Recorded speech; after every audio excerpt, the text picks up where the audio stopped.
तो हिमाचल में कोरोना के बढ़ते मामले, कोरोना के सक्रिय मामले अब 1500 हो चुके हैं। पिछले 24 घंटों की अगर बात करेंगे तो पिछले 24 घंटे में 306 नए मामले सामने आए हैं। तकरीबन 5600 से ज्यादा लोगों के लिए सैंपल भी लिए गए हैं। बड़ी खबर इस वक्त हम आपको बता रहे हैं कोरोना के हवाले से।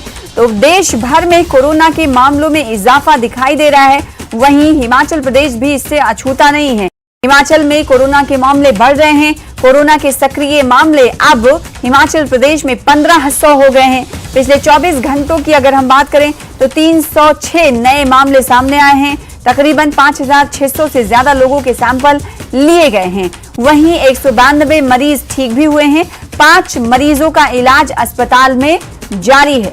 तो जहां देश भर में कोरोना की लहर और कोरोना के मरीजों में इजाफा दर्ज किया जा रहा है, कोरोना के केसेस में इजाफा दर्ज किया जा रहा है, तो वहीं हिमाचल प्रदेश में भी अब वृद्धि कोरोना के केसेस में देखी जा रही है। पिछले 24 घंटों की अगर बात करें तो पिछले 24 घंटे में 306 नए कोरोना के केस मिले हैं।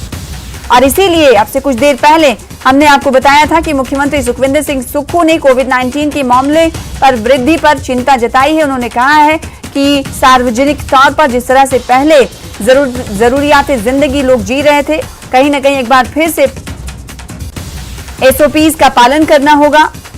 भीड़ भाड़ वाले स्थानों पर मास्क पहनने की सीएम ने अपील की है। तो कोरोना के मामले हिमाचल प्रदेश में बढ़े हैं। सक्रिय एक्टिव मामलों की अगर बात करें तो 1500 मामले दर्ज किए गए हैं सिर्फ हिमाचल प्रदेश से। पिछले 24 घंटे में 306 नए मामले की तस्दीक हुई है। तो कोरोना हिमाचल में भी बढ़ता हुआ दिखाई दे रहा है। जहां देश भर में 4000 से अधिक मामले सामने आए हैं, तो 306 नए मामले हिमाचल प्रदेश में दर्ज किए गए हैं।